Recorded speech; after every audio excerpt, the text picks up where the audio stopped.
Antes dele querer a moto, antes dele querer a casa, ele vai querer um tênis super legal, bacana, que foi quando ele começou a já fazer Globo, né? Ele tinha uma loja e fazia televisão e fazia mídia, e então via Casas Bahia com carnezinho e falou, por que não?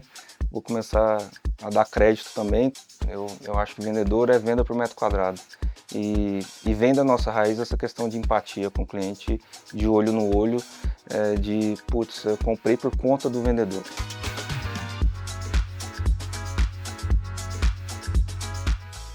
Fala pessoal, sejam bem-vindos a mais um episódio do Novo Varejo Podcast.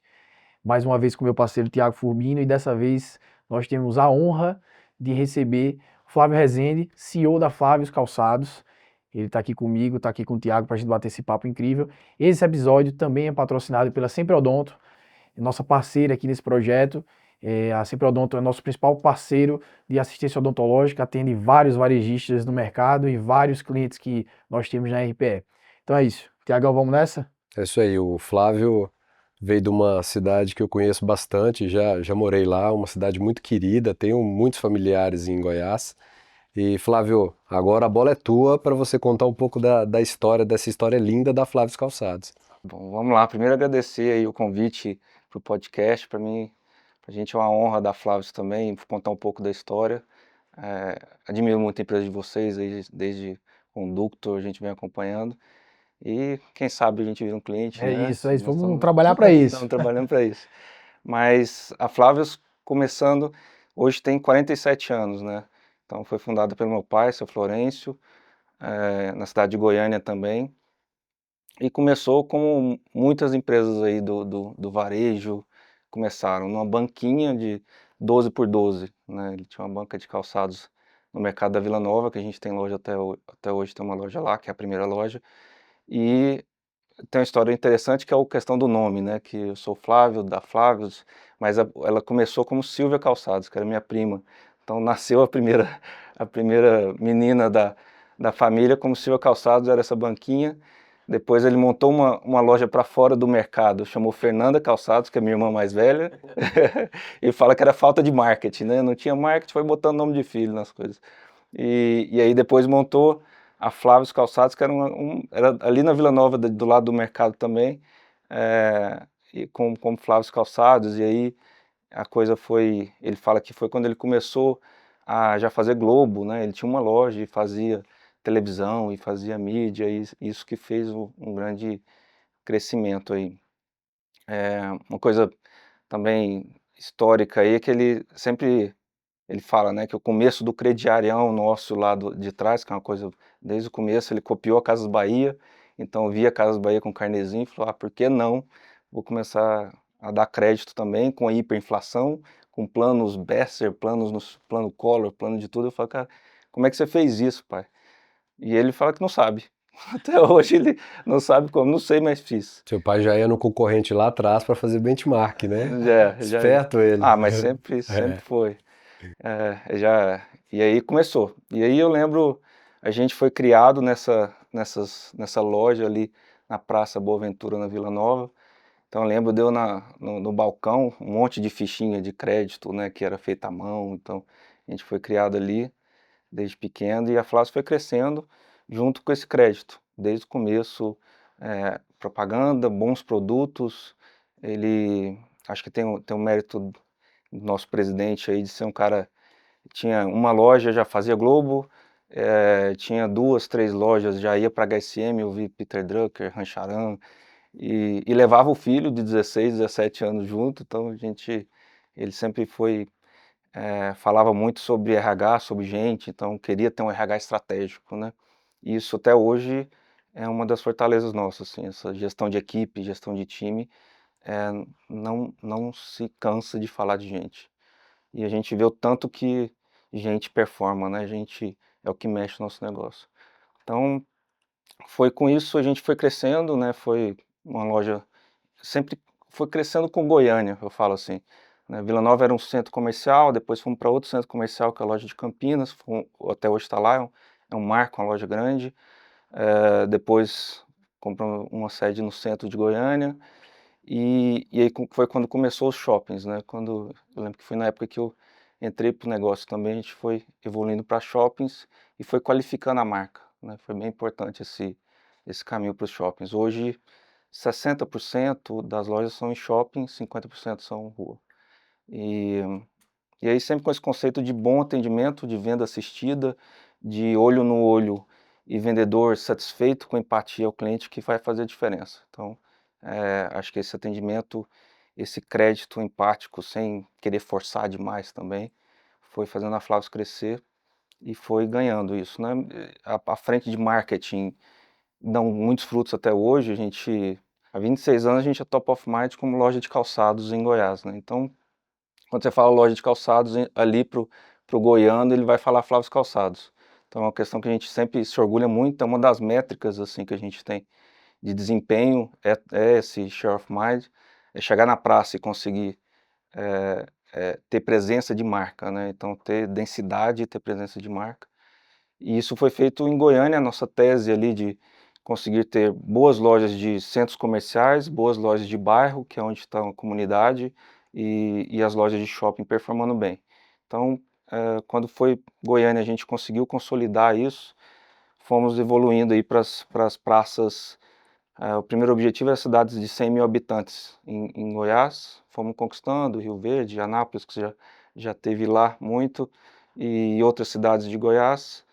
E agora, por último, depois da pandemia, a gente precisava abrir mais ainda o leque, né, expandir, e fizemos um estudo e o caminho foi para Minas, né, ali o Triângulo Mineiro primeiro, com Uberlândia, e estamos colocando o pezinho em Belo Horizonte, fazendo um teste com uma loja lá em Contagem, para entender a sinergia, mas a gente já até fala assim que a nossa família é mineira, minha avó é mineira, e o goiano é muito mineiro, né? Então a gente tem essa cultura parecida e vem dando certo, né? As lojas estão performando bem e a gente está bem satisfeito com a expansão de agora. Vocês estão notando, já deu para notar a diferença dos estados, do público dos estados? Deu, assim, no triângulo, ele é bem, aquele triângulo ali do centro do Brasil, ele é bem parecido, né, com o goiano, tem algumas diferenças, tem umas diferenças em tamanho do pé, a gente foi ver, tem umas coisinhas diferentes, mas no geral é parecido, sabe? Talvez ali em Belo Horizonte mude um pouco, a mulher goiana, ela é do salto, né? A gente é uma das coisas de produto que a gente vê, ela tem essa coisa do salto alto, esse cuidado, é sempre bem social, e aí você vai indo para as outras praças, muda um pouquinho.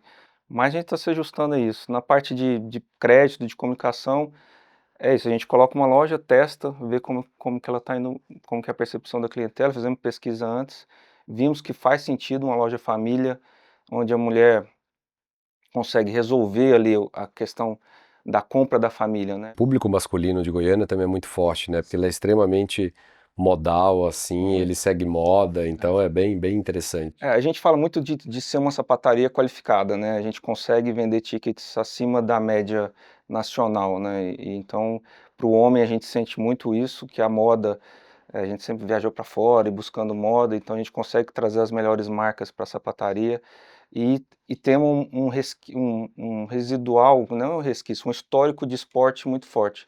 Então lá atrás, lá no começo foi Flávio's Calçados Esportes. Então a gente tinha uma área esportiva bem grande. Depois a gente foi focando isso mais para o calçado mesmo, mas a nossa parte de calçados esportivos ainda é muito relevante para a nossa sapataria. Então nós temos as linhas de Nike, Adidas, os importados e vendendo com preços bons, assim, O acima. ticket é maior É um também, né? ticket, isso faz subir nosso ticket por metro quadrado, que é uma métrica que a gente é meio obstinado com isso. Então as lojas têm que performar e têm que aumentar a venda por metro quadrado. Então é uma métrica que a gente observa que a gente tem um diferencial aí nas lojas. E assim como se percebe muito a diferença do público de Campinas, do Vila Nova, e depois vai lá para o Flamboyant em Buritis, Belo Horizonte é bem parecido também. Você vai em Contagem, Betim, BH, você vão ver públicos totalmente diversos e principalmente os shoppings também, né?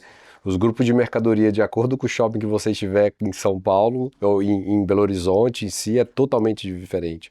Isso aí a gente foi, com a ida aos shoppings lá atrás, a gente já foi adequando o mix, então a gente fecha em grupos de loja, né? Tem lojas A, B, C, e aí tem o mix ele tem um portfólio básico, mas o mix varia, né, tem algum tipo de segmentação, e a gente foi aprendendo com o tempo a fazer isso. Então hoje a gente consegue ter lojas muito rentáveis em shoppings A, B, e temos shopping C, e temos loja de rua, loja de bairro muito popular, todas performando bem, né. O que varia, às vezes, a gente vê uma loja mais A é a participação de crédito, né, que muda um pouco, mas a gente vai adaptando o lojismo e vai adaptando o mix e consegue ter uma operação democrática, que eu falo, né, a gente consegue atender esse público. O que a gente se orgulha muito é do classe A não ter vergonha de sair com a sacola da Flavs na mão do shopping. Isso é um fator que a gente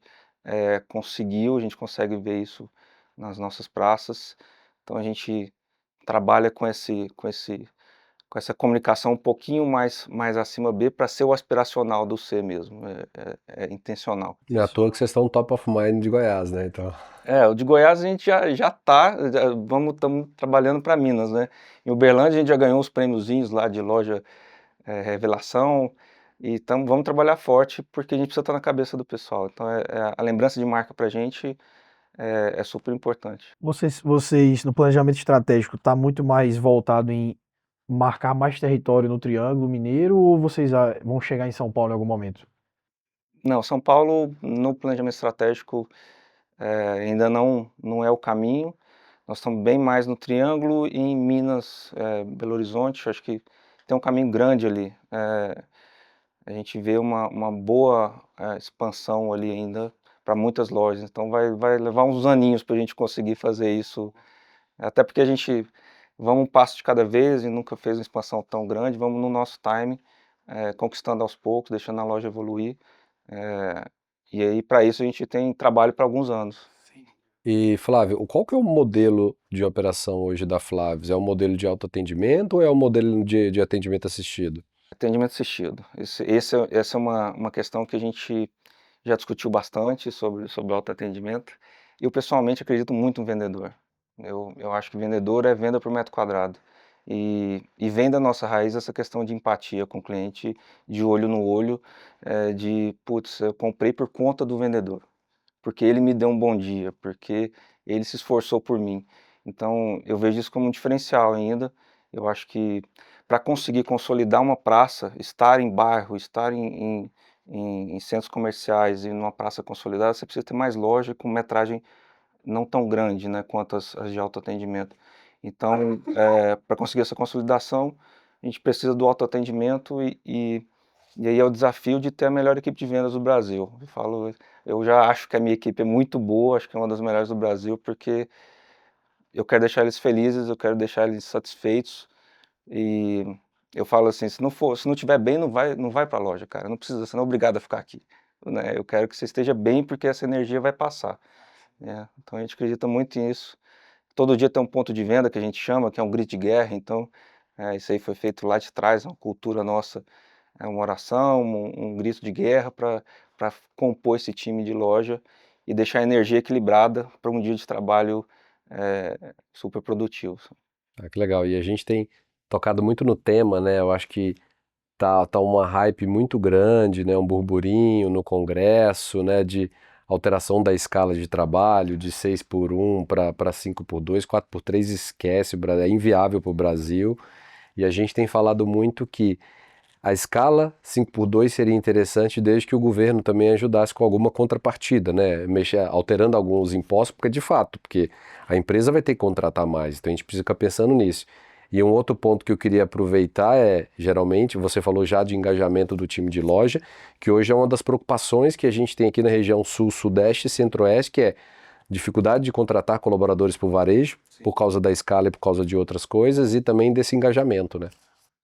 Aí eu acho que a cultura ajuda, sabe, essa cultura de ser aberto, de poder falar, tipo, eu tenho, reuniões semanais com a equipe de loja sem ninguém, então tem um papo lá com o CEO, então, é a cultura de ser aberto, uma cultura que tem que ser modernizada, porque o público vai mudando, então os treinamentos têm que ser mais rápidos, a gente, não dá para você ficar fazendo muito tempo de sala, ainda mais com o vendedor, então são pílulas de treinamento, são coisas que são mais divertidas, né, então tem que ser divertido, tem que ser legal aprender a trabalhar com a Flavio, que eu falo. Então, porque geralmente é primeiro emprego, né? A gente pega jovens ali de primeiro emprego, de 20 e poucos anos, e vai ensinar o que que é disciplina, vai ensinar o que que é cumprir horário, de um jeito que tem que ser legal, que não pode ser chato, que não pode ser marra e forçado. Isso é um desafio de fazer esse equilíbrio. Então, eh, esse estilo de gestão acho que ajuda também, sabe? Então a gente vem conseguindo com dificuldade, lógico, o giro está maior nos últimos tempos, né? A gente está sentindo essa dificuldade de manter, engajar, mas eu não desisto não de gente. Muito Eu legal. insisto. Música para mim que sou vendedor, isso é música, né? Com certeza, uma empresa que valoriza a área de vendas e o varejo, enfim, o vendedor, ele vai. Isso que você falou do cara estar no clima legal e transmitir isso para o cliente, é certo. Eu acredito muito, a gente acredita muito nessa Se o energia. vendedor não acredita no que ele está vendendo, ele não vai vender. Ele tem que estar bem também, né? Ele tem que estar, é humano. Tá muito na moda a gente falar de tecnologia, Sem IA e dúvida. desumanizar o É varejo, isso né? que eu ia falar. Na NRF esse ano, não sei se o Thiago vai lembrar, a gente assistiu uma palestra do presidente da Lego. Foram várias palestras que esse contexto estava bem presente, mas o cara, assim, era enfático, muito enfático de que a Lego, quem vende é o vendedor, que não vai entrar na Lego e vai ter um robô vendendo, porque ele acredita que é o vendedor que faz o cliente adquirir mais brinquedos da Lego e o vendedor transmite a mágica que é a Lego, né? A Lego dispensa comentários, o produto é que se vende só, mas ainda assim ele tem o vendedor. Então, numa era de inteligência artificial, onde o negócio está muito. É o tema que é uma temática que provavelmente vai mudar a humanidade como um todo. É, não necessariamente a adoção da IA precisa que você. É uma ferramenta, não é ela que vai fazer a venda, que vai substituir o vendedor. Não. Vocês têm adotado IA, como é que isso está dentro da Flavius hoje? Sim, IA para mim, assim, lógico, a generativa é uma baita de uma diferença, até a gente estava discutindo numa reunião com um vendedor e eles falando de um case de IA, de ChatGPT, o cliente chegou com um sapato e perguntou, não, mas para que serve? Qual o look que eu vou combinar com isso aqui? Eles tiraram a foto do sapato e conversaram com o ChatGPT e veio uma aula do ChatGPT. Qual é uma calça de sarja com a camiseta, não sei o quê, depende do evento, você tem uma outra opção. Então imagina o vendedor usando o ChatGPT, tirando a foto do produto e já fazendo esse briefing do que o cliente falou. É fantástico, sabe? Então eu acho que a generativa vai ajudar, vai entrar nesse meio e vai agregar na experiência, né? A gente fala muito experiência do cliente, eu acredito muito nessa experiência humana potencializada por tecnologia. Mas, fora isso, assim, a gente vem começou lá porque tem a outra IA, né, que é o machine learning, né, que agora a diferença é a capacidade de dados que a gente pode processar, porque ele já tem algum tempo. Mas a gente vem também trabalhando com machine learning muito na parte de logística, de predição de venda, de planejamento de compra, né, de crédito também para escorar cliente. Então, a gente vem usando isso, mas eu tomo cuidado com o hype, sabe? Eu acho que a gente Não vai ter a Flávio no metaverso, não? Flávios calçados no metaverso. não vai rolar não, se tiver essa já foi, né. Não sou esses de condenar, a gente vai usar e vai usar muito, mas com cuidado, deixando um pouquinho dos outros errar na Tem que frente, ter o pé no chão, né? sabe, mas eu acho que funciona, a gente já vem usando, a gente tem acho que a gente tem uma universidade de inovação lá dentro, que é voluntária, que o pessoal pode se inscrever, 2 vezes na semana, das 7 às 8, a gente vai todo mundo aprendendo Python. Então, nós estamos fissurados com Python lá dentro e para fazer os RPAs, automação de robotização dos processos. Eu falo que a gente tem que, para ganhar produtividade, vão ficar as pessoas pensantes, né? Não tem ninguém um passador de e-mail nem tirador de relatório. Isso vem automático, não tem porquê mais nos dias de hoje ter isso, né? E Flávio, até pegando um pouco desse gancho aí, né, falando de Python, falando de EA, qual que é o nível de maturidade hoje de omnicanalidade da Flávio? Como que está a maturidade digital de vocês? Estamos no caminho, a gente começou lá na pandemia, naquele desespero de ter que automatizar e ter uma solução para vender online, né? Mas já estamos evoluindo, assim, a gente já tem esse omnicanal, o cartão da loja já passa online, já temos chip from store, o cliente consegue tirar, comprar em casa, já vem evoluindo, funciona muito bem o vitrine infinita, né? A gente falou aqui anteriormente do desafio que é achar rentabilidade no online puro, mar aberto, né? Para uma multimarcas, principalmente, você concorre com o seu fornecedor, né? E cada vez está acontecendo mais. Mas o objetivo do nosso canal digital é ser um vendedor digital omnichannel, onde o nosso cliente ali regionalmente quiser comprar com a gente, seja por WhatsApp, seja pelo online, retirar em casa, retirar na loja, fazer a vitrine infinita com o vendedor, a gente vai ter isso disponível para ele e vem funcionando bem, hoje já funciona, né. Foi legal que você falou que você já utiliza a loja como hub, né? O Ship A from loja Store. sim, a loja a gente Que daí você já começa a equalizar um pouco o custo, o né? custo, a gente começou com um CD, um centro de distribuição, vimos que precisava de mais sortimento, e o sortimento estava na loja, não compensava deixar esse sortimento parado, fomos para o Ship from Store, e aí foi também um processo, né, mas hoje já funciona e a gente usa as lojas para distribuir. E Flávio, você falou uma coisa aqui nessas últimas duas falas que a gente tem batido muito aqui nas conversas, que é o não apego do cliente à marca, como algo que tinha no passado. Isso é muito forte aqui em São Paulo, pelo menos a gente vê muito isso aqui. E aí, por desconhecimento, talvez Goiânia isso seja diferente, que até queria te ouvir em relação a isso. Mas o que é que vocês têm feito para ganhar o coração do cliente, né? Ser a principal marca do cliente quando se trata em calçados? Você falou que hoje quando se fala em calçadista em Goiânia, a primeira marca que vem à cabeça do goiano é a Flávios. O que é que vocês têm feito ao longo do tempo e o que é que vocês pretendem fazer para continuar mantendo isso, considerando esse consumidor que está muito mais atento a crédito, a preço, a benefício do que exatamente a marca que ele está comprando o produto? Sim. A gente tem que voltar para o básico, né, eu acho que nós temos um negócio crítico na loja de calçados que é: gostei daquele produto, não tem minha numeração. Esse é um fator logístico, a tal da ruptura. O calçado tem essa questão de ruptura que é crítica, então a gente gasta muita energia para ter uma vitrine atualizada com a logística funcionando, e eu falo que a gente trata produto lá como fruta, então ela perde, que é moda. Então a gente tem um ciclo de safras mesmo, que eu acho que isso é um diferencial, porque a gente sempre está com a vitrine renovada, né. Para uma sapataria, é o modelo adaptado do fast fashion para o calçado, né, um ciclo um pouco mais longo que o da roupa, mas você está sempre com novidade na vitrine, sempre com novidade e numeração completa na vitrine.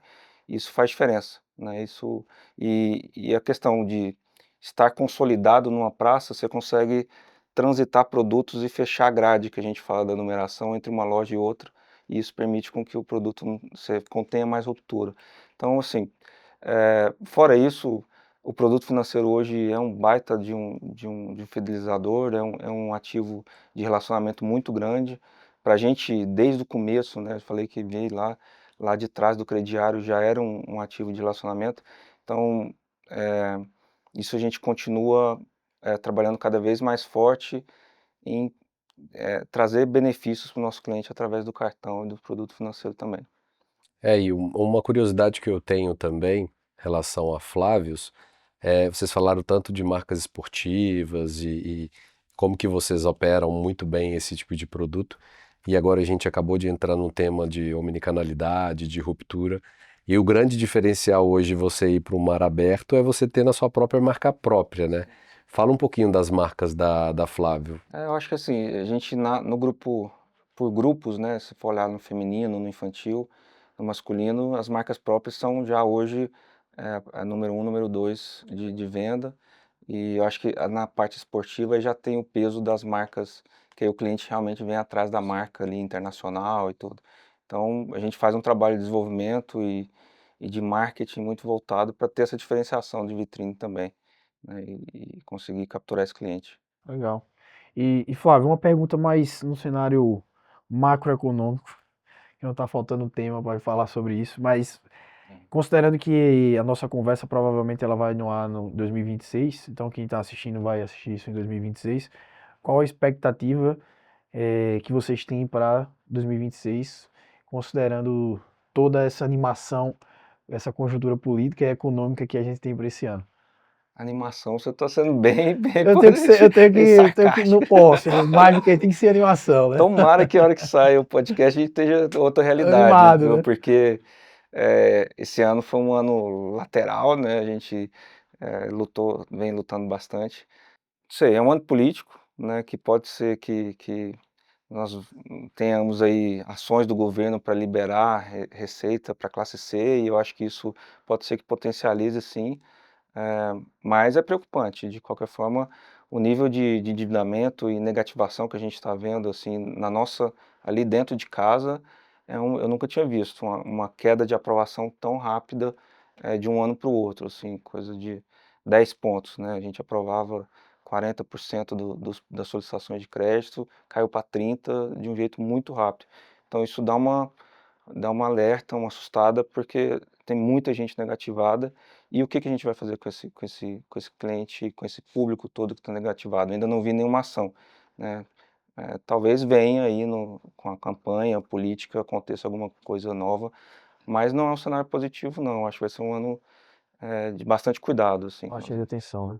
Eu acho que até o ano que vem a gente vai ter a notícia que a gente já tem sobre a isenção do imposto de renda para quem ganha até R$ 5.000, né?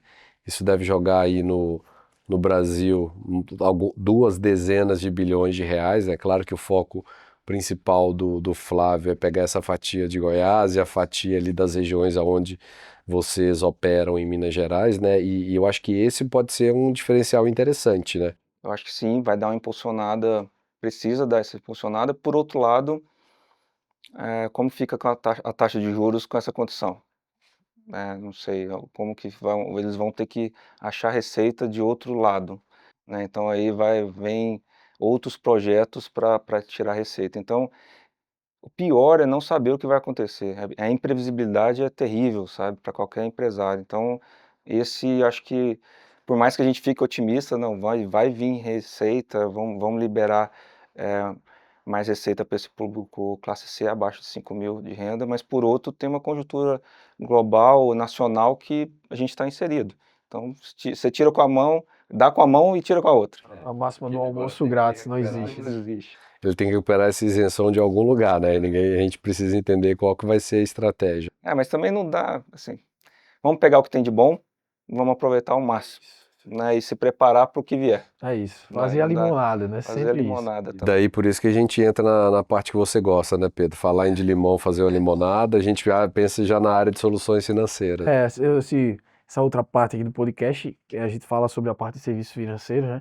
A Flávio tem, enfim, uma operação de cartão bem estruturada, a gente já discute, a gente já conhece, a gente participou desse processo ali com vocês no passado, e a gente sempre fala de serviços financeiros em dois vieses, né? O viés de relacionamento e o viés realmente financeiro, de resultado, de importância estratégica a nível de resultado para a companhia. Então, queria começar esse tema lá de trás, né? Você me contou a história do crediário, isso aqui é décadas, né? Você me contou uma história bacana ontem no almoço que a primeira comprovação de crédito, a primeira escoragem do goiano passava muito pelo crediário da Flávia. Eu achei isso. Isso aí é Me legal. recordou o cartão Hipercard, né? E aí, assim, em João Pessoa, no Nordeste, a primeira concessão de crédito da maioria da população era um cartão de bom preço. Esse sempre foi o nosso objetivo, assim, eu sempre falo para a turma de crédito, eu quero ser o primeiro crediário, eu quero ensinar produtos de crédito para a população de onde a gente estiver, os goianos, os mineiros.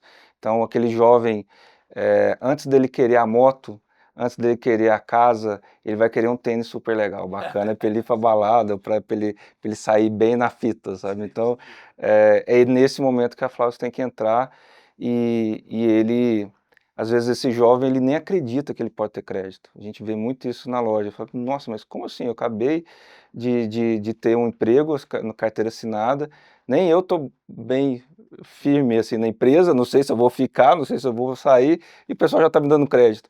Então, eu acho essa sacada, esse momento de você entrar na vida do cliente impressionante, ele não vai esquecer, né? Então, eu tenho casos de, como nossa carteira é muito antiga, né? Eu chego às vezes lá no meu condomínio e falo, nossa, eu lembro demais do carnê azulzinho da Flavius, e é tudo público classe A, né? Só que em algum momento da vida dele, ele precisou entrar no mercado de crédito, e a gente tem até, que eu te comentei, tem as lojas de eletrodoméstico que estão perto das nossas lojas, que às vezes não aprova por score o cliente, ele fala, não, vai lá na Flavius, faz o seu primeiro cadastro que eles aprovam, paga certinho a Flavius e depois volta aqui que a gente consegue te vender uma geladeira e uns móveis. Eu É. acho lindo, eu falo, cara, O cara beleza, quer vender, que, vendedor não que tem isso. continue esse marketing aí dos moveleiros pra gente, porque realmente a gente consegue aprovar muito bem, o ticket cabe no bolso e aí a pessoa consegue ir evoluindo a vida dele financeira, né? E tocando nesse ponto que você falou do ticket médio, qual que é o ticket médio? Quantos por cento a mais o cliente, vocês têm de resultado e também a recorrência desse cliente quando eles compram com o cartão da Flávia? A gente é 35% a mais, né, quando o ticket mesmo, venda a venda, sem o cartão Flavius e com o cartão Flavius, a recorrência aumenta, né, uma recorrência normal seria de 5 meses, a nossa fica em 3,5 quando é cartão, né, e aí a gente vai ampliando isso com o Behavior Score, vai aumentando o limite, então ele fica uma vida com a gente, até ele não precisar mais daquele crédito, talvez ele vá, migre para outro.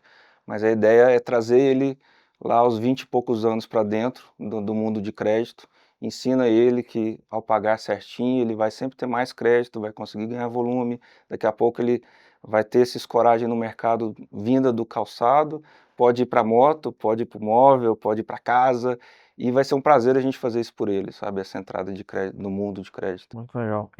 Vocês trabalham forte, olhando para a parte comercial do cartão, vocês trabalham parte de parcelado com juros?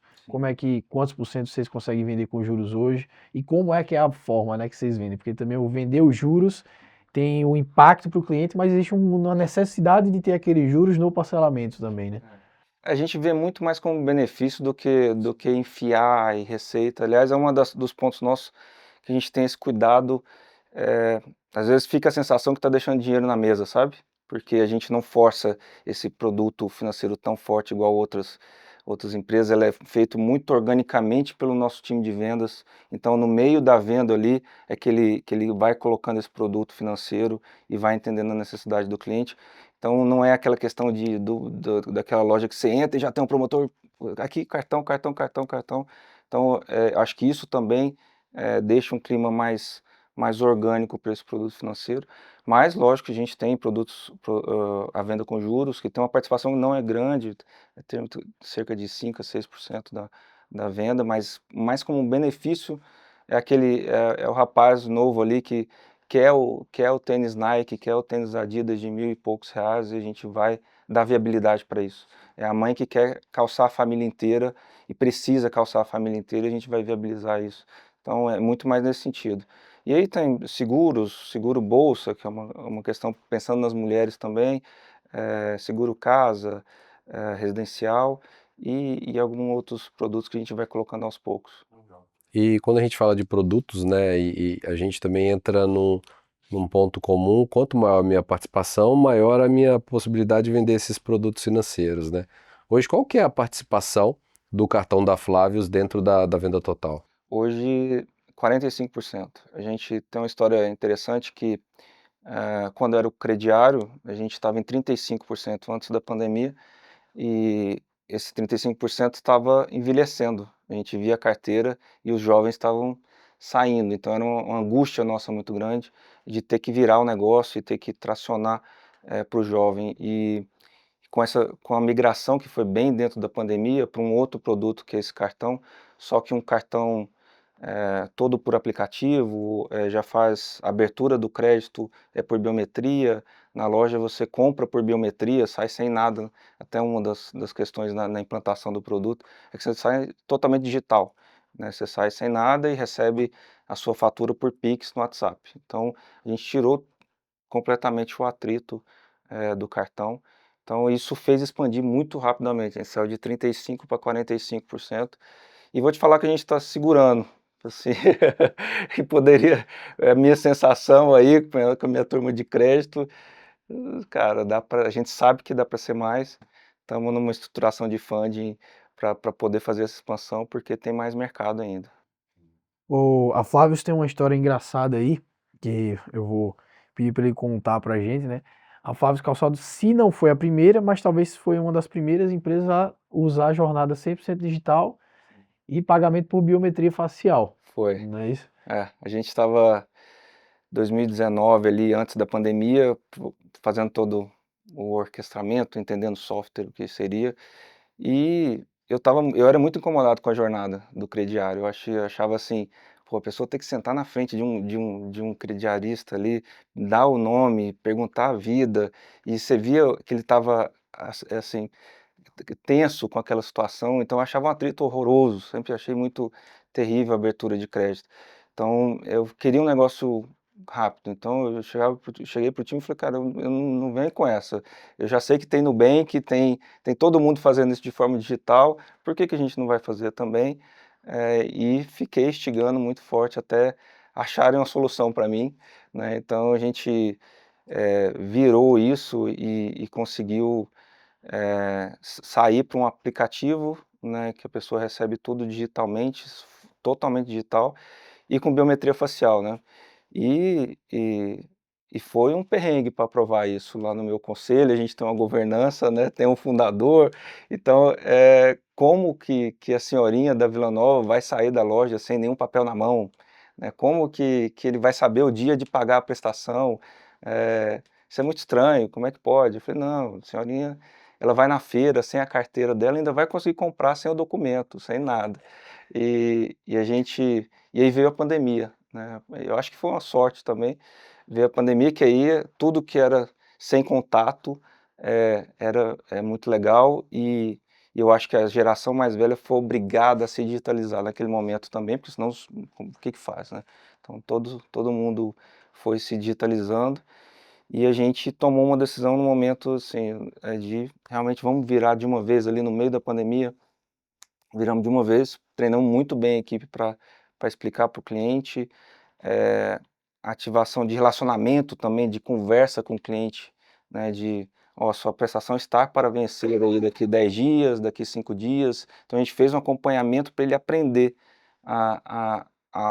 por onde que ele ia conseguir ter esse contato com a gente. Fiz a catequese do cliente, literalmente. Catequese da equipe muito forte, né, no começo, para durante a venda ali, durante o atendimento, ter essa vantagem de ser o assistido, né, você consegue Sim. catequizar, e depois também, depois da compra, ainda continuar conversando com esse cliente para ele se acostumar, para encaminhar ele para o digital. Hoje 100% digital e crescendo, e rejuvenesceu a carteira com mais jovens, que é o que era um objetivo que a gente tinha de ser o primeiro crediário. O primeiro crediário tem que ser o digital. Hoje, como que um jovem vai querer um papel, vai Ah, não precisar ir vai. na loja e pagar, né? Sim. E você falou um pouco agora da pandemia, né? Me remete muito ao problema que a maioria das varejistas tiveram em relação à inadimplência no período pós-pandemia, né? Eu sei que esse período já passou, gostaria de saber com você como que você, que tem uma participação de 45%, lida com a inadimplência hoje dentro das operações. A gente estava vindo para cá, inclusive, comentando assim, a gente acabou de fazer uma auditoria da carteira, e com índice de over 90 aí muito baixo, né? A gente, de risco de 6%. E eu acho que foi uma decisão lá atrás. A gente, com esse risco de inadimplência, há uns 3 anos atrás, a gente, em vez de muita vontade para aumentar a carteira rápido, a gente viu uma oportunidade muito grande de potencializar os clientes que já existiam, né? Então, a gente tem aí os clientes ouro, diamante, prata, bronze, e o ouro e o diamante, que são clientes que têm alta recorrência, fazem 80% da venda. E a gente, uma das coisas foi expandir esse crédito, né? Usar esse behavior score melhor, e ele veio crescendo nisso. Então, acho que essa, a gente não é abrir crediário por abrir no alto risco, né? A gente é bem mais conservador nesse sentido. E aí tem esses frutos de baixa inadimplência considerada com o mercado, a gente controla bem assim, a inadimplência. E é um número muito bom, porque as grandes varejistas aí de departamento estão acima de 15%, Acima de entre 15, né? 13, 15. Então é isso que a gente fala, essas maiores varejistas de departamento que têm as suas operações próprias. A gente está bem satisfeito com 6, tem a chance de expandir, né, mas a gente vai continuar trabalhando muito o nosso cliente. É uma pirâmide, né? Ele entra e eu quero que ele cresça com a gente. Então eu vou aumentar os limites antes de sair só querendo aumentar a carteira na força, na base da existência. Isso é legal porque antes ela, de acordo com a resolução nova do Banco Central, eles deixaram de olhar o over 90 até 360 para fazer 720. Então é uma carteira que está, apesar que depois de 360 dias aí acaba caindo É muito. muito. É do 90 para frente, é 1% ali, meio por cento, já é muito difícil de receber. Mas a gente tem esse número que é um diferencial, assim, e dá muito mais gás para a gente crescer em produtos financeiros, sem apertar demais o cliente também, eu acho que isso. E um outro fator que eu acho que pesa é a nossa densidade ali, por ser uma marca importante, a pessoa também não quer perder o crédito com a Flávios na região, porque é uma loja que ele consegue, eu falo que às vezes isso é mérito do varejo também. O cliente que manter o crédito com a gente também deve ter um valor mais forte do que com outros. Sim. Ô Flávio, e qual o peso do cartão Flávios hoje dentro do resultado do grupo? Percentualmente falando, em relação ao lucro que o negócio deixa do grupo Flávios, o cartão representa em peso, em percentual? Hoje vai girar em torno de 20 a 30% mais ou menos de resultado do seu cartão. A gente não vive sem cartão, a gente, desde o começo. Então eu vou pegar o gancho. Eu vou pegar o gancho para fazer a pergunta da Sempre Odonto, que é o nosso parceiro, nosso patrocinador. E como parceiro, eles fazem sempre essa pergunta. Você já vai pegar o gancho para responder. Pensa que tem um varejista na tua frente, como você, empresário, que tem uma operação de varejo, mas por incrível que pareça, ainda existem vários varejistas que não têm uma estrutura de crédito própria. E esse cara está na dúvida se deve ou não deve alçar esse voo. O que é que você diria para esse cara a nível de alertar e a parte positiva e a parte negativa de ter uma operação de crédito própria em casa? Eu acho assim, primeiro tem que ter bons especialistas, boas ferramentas. Se não tiver uma cultura de dados, tome cuidado, porque isso aí vai ser muito necessário no caminho. Começar uma carteira do zero não é simples, né? Você está colocando só cliente novo, né? Então, como a gente já tem 47 anos com carteira, eu tenho muito o cliente que já é o usual, ele compensa a entrada do cliente novo de risco, de altíssimo risco. Então, você iniciar do zero traz um risco, mas é inevitável, não tem só pela parte de relacionamento e engajamento que você vai ter e de ticket que você vai trazer para esse cliente, para o negócio, eu não deixaria eu falo assim, eu tenho uma fala, o dia que eu vender a carteira de crédito, só se eu estiver debaixo da terra, que eu não vou deixar, se eu estiver aqui, eu não vou deixar vender essa carteira, porque é o meu cliente, é a coisa mais rica que eu tenho. Como é que eu coloco na mão do outro, né? Isso para mim não entra na cabeça, não. E Flávio, qual que é a base hoje, a sua quantidade de carteira? Qual que é o tamanho da carteira? Hoje são 200 mil CPFs, né? Então, ali na região são 27 lojas, então é relevante Sem dúvida. para a região e, e aí oscila um pouco o número de ativos, mas são 200 mil. Certo. E agora a gente vai entrar numa parte do bloco, né, bem interessante. É isso, a gente vai para parte mais pessoal. A gente quer falar mais do Flávio Rezende na pessoa física aqui. E primeiro queria que você falasse, eu acho que sua carreira já é a Flávio Calçados, mas você falasse quem é o Flávio, o que é que você gosta de fazer dia a dia e, obviamente, como a Flávio se influencia na tua vida, provavelmente desde que você nasceu aqui, né? Falar da Flávia é mais fácil, É mais fácil. vamos ver por onde que começa, mas a Flávia sempre teve, né, não tem jeito, tá? Eu falo que é um karma também, você ter o nome da empresa, porque não tem como você descolar, mas eu fui um menino que nas férias ia para o pacote, ganhar um dinheirinho lá do meu pai, né? Então nas férias de dezembro a gente ia para o pacote embrulhar, que ainda tinha, eu e meu irmão, a gente começou daí. Fui fascinado por tênis, então joguei juvenil, competi nível Brasil, viajei bastante, acho que isso Eu costumo falar que é uma das coisas que moldou meu caráter, né? Porque no tênis você perde sozinho, você ganha sozinho, e você tem que ter um mental para segurar aquele tempo de jogo muito forte. Então é uma eh, das coisas que moldam o meu caráter foi esse período aí até os 17, que eu investi nisso tudo. Aos 17 eu vi que tinha gente muito melhor que eu, meu ombro já não aguentava, Aos e 17, hein? Seu aos, ombro já não aguentava, hein? já não aguentava. Jogava muito, né? Eu vim para São Paulo treinar, e era 2 treinos por dia, então eu tentei mesmo, e só que faltava, não tinha jeito, tinha Tinha Marcelo, esforço, mas não tinha tinha talento. Marcelo Melo, que hoje é campeão de Roland Garros, tinha Bruno Soares, tinha outros que eu treinei, inclusive, mas eram muito melhores. Então, na hora que eu vi, eu falei, não, vou parar de gastar dinheiro do meu pai e vou começar a ganhar um pouquinho. Então, com 17, voltei e falei, vamos começar do zero, vamos começar da base. Fui ser vendedor no Goiânia Shopping, na primeira loja de shopping fui vendedor. Depois fui gerente dessa loja por um bom tempo, fazendo faculdade junto ali, fechando loja, abrindo loja. Então fui para a base mesmo. Fui o primeiro funcionário, o primeiro colaborador de marketing. Então não tinha marketing, né? Não tinha ninguém de marketing. Eu fui o primeiro a montar o departamento de marketing, depois gerência de marketing.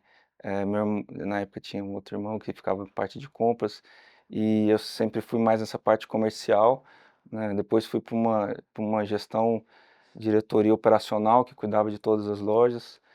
E nesse meio tempo é interessante porque é empresa familiar, então a gente tem, fala que tem os probleminhas de empresa familiar, né? E eu com muito ímpeto ali, muito novo, com 20 e poucos anos, meu pai muito jovem também, e aí a gente teve, eu saí da empresa, né? Fiquei 9 anos fora da empresa, e essa saída foi interessante para mim, assim, eu falei, não, eu sempre, será que eu vou ser executivo, não vou ser? Eh, e aí todo mundo falando, você é empreendedor, como é que você não é? Faz alguma coisa e tal. E eu montei, antes de sair, já tinha tido na NRF e estava atrás que hoje já está aí de RFID, mas isso foi em 2010, 2008, de alguma tecnologia sonhando com RFID para calçado, que até hoje ainda não tem. Na época que o valor do RFID era absurdo, Caríssimo, né? caríssimo. E com self-checkout, que eu já incomodado com o meu checkout lá, que era lento, era difícil, era atritoso com o cliente. E só que aí, quando eu vi esse self-checkout, eu vi que tinha as formas de pagamento, e fui e entrei para um negócio de vending machine. Então foi bem no começo, assim, lá em 2010, abri uma empresa de vending machine, que eu pensei assim, cara, é varejo, eu vou ter várias lojas com baixo investimento e pouca gente. Era a minha cabeça na época. Então eu controlava cada máquina, como cheguei a ter, e aí cheguei a ter mais de 100 máquinas, e no metrô do Rio, em Goiânia, em Belo Horizonte também, e fazia uma gestão como se fosse uma rede de lojas. Na minha cabeça era isso. Eu tinha um mix, adequava o mix por giro, por prateleira, e funcionou assim, fiquei 9 anos. Menos de nós. Antes disso, a empresa vinha passando por algumas dificuldades. Eu fui chamado para participar do conselho de administração e fiquei 1 ano, 2 anos, já era profissionalizado, né, com o CEO terceiro, profissional, e participei do conselho, mas chegou num ponto que eu falei assim, nossa, eu estou sofrendo na arquibancada aqui, não consigo botar a mão no negócio. E aí, eu acho que com uma gestão, a família já mais madura também, a gente criou um conselho de família, já tinha um conselho organizado de administração, resolvi entrar, mas sempre com essa governança. E foi um desafio gigantesco, porque a empresa ainda estava precisando investir em tecnologia, a parte de dados estava toda desmembrada, então foram assim 2, 3 anos só com parte de dados, o crediário antigo precisando ser renovado, o logismo de loja também precisando ser renovado, e aí a gente entrei em 2018, voltei para a empresa, passei 2019, conseguimos fazer algumas coisas e veio uma pandemia. Aí eu falei, putz, é na minha vez que vai dar ruim. Aquele meme, logo na minha vez, né? Logo na minha vez me caiu uma pequena pandemia. Fiquei uns 15 dias meio zonzo, tendo dó de mim mesmo, né? Aí até que eu cheguei e falei, cara, para aí, você vai ficar com dó de você mesmo, meu irmão. Vamos embora pra cima e vamos, que é o mundo inteiro, não, isso não é especial não, vamos atrás. E essa resiliência, esse negócio de ter o mental em dia para conseguir juntar a equipe e falar, turma, vamos ir para o digital, vamos montar um cartão e automatizar isso tudo, vamos trazer um centro de distribuição e vamos virar essa empresa. E eu falo que a pandemia foi muito, muito boa, assim, nesse sentido, que a gente tinha esses projetos. Eu falo que quando bate a água na bunda também você é obrigado a mexer, então na parte de aprovação dos projetos a coisa foi mais rápida. E a gente sai da pandemia com o cartão já implantado. Acho que o primeiro ano, essa virada, a gente já tinha 100 mil cartões no primeiro ano, foi uma virada bem, bem rápida e acelerou muito esse processo. E aí, com as lojas já equilibradas, com rentabilidade, é hora de pensar em crescer, expandir e conquistar novos mercados, né? E é isso que a gente vem fazendo agora. E surfando essas coisas do Brasilzão, né? Sempre se adaptando à realidade nova. Então, é isso. É o Flávio que saiu pequenininho, que aprendeu a ter essa resiliência, aprendeu a apanhar, aprendeu a perder muito, que perde sozinho, né? Aprendeu, era muito tímido, fui para a área de vendas, consegui me achar e aquilo lá me motivou bastante e fui crescendo aos poucos, mas dentro da Flávios, o tempo inteiro. E como você falou um pouco da cronologia da sua história, né? E teve várias partes aí envolventes, né? E tem muita relação com a nossa última pergunta, que já virou tema do Novarejo, tá, Flávio? Tá bom, vamos lá. Basicamente, o que que o Flávio de hoje falaria por Flávio no início da carreira? Fala, meu amigo, segura que lá vem pedrada. Aperta o cinto. Aperta o cinto, sangue frio e cabeça dura, porque você vai precisar ter muita persistência. Eu acho que resiliência, persistência, eu acho que principalmente executivo de empresa familiar, né, que eu tinha esse preconceito, pô, mas como é que é esse negócio? É porque é filho do dono, porque tem o nome da loja, e hoje já passou, mas você precisa ter essa persistência, essa coragem, porque vão vir vários desafios, vão te desafiar mentalmente e emocionalmente. Eu falo, essa questão de liderar, para mim, tem um ponto-chave que é o emocional. Se você perder o emocional, você perdeu o jogo. Então, o que eu falaria para esse rapaz lá de dentro, fa continue acelerando, põe uma testa bem dura para dar bastante cabeçada na parede e não desista. Só que ao fazer essa energia muito pesada para ter esse engajamento, essa força, mantenha o equilíbrio, não perca a mão na emoção. Acho que manter a emoção nessa quanto mais você sobe na pirâmide de gestão, mais atacado emocionalmente você vai sendo, eu acho. Então, acho que isso que eu diria para o Flavinho aí, mais jovem. Boa, boa. Maravilha, grande história. É isso. Flávio, super obrigado por você ter topado aqui, independente das câmeras. Lúcio, que está aqui nos bastidores, por ter feito essa ponte aí. Para o pessoal, contando aqui pro pessoal, o Flávio e o Lúcio, eles vieram de Goiânia para São Paulo. Obviamente que outras agendas, mas sem dúvida o podcast foi o principal motivo da viagem. Então, muito obrigado por ter vindo, por ter compartilhado essa história aqui. Espero que sejam os primeiros de muitos dias e de muitas agendas que a gente possa ter. Mas sem dúvida a gente está muito honrado em ter você. Espero que você tenha gostado também. Tiagão, mais uma Obrigado. vez, obrigado por Obrigado, mais esse. Pedro. Obrigado ao Flávio também, né, que topou essa agenda com a gente, contou uma história super linda aí, gostei muito. Obrigado. Tem vários pedaços bem emocionantes, né, tanto do início da carreira quanto a tua carreira também, o início do Flávio, é isso aí. Obrigado, eu que agradeço a vocês. Para mim é uma honra estar aqui. Eu acompanhei os outros podcasts e falei, não, mas tá chamando a gente mesmo, né? Que a gente- Vamos lá falar um pouco da Flavius, que para mim é uma empresa que eu sou apaixonado também e é sempre bom falar. É isso. Muito obrigado e parabéns pelo trabalho de vocês. Eu acho que eu me conectei com esse podcast porque fala muito da nossa realidade e eu acho que faltava isso.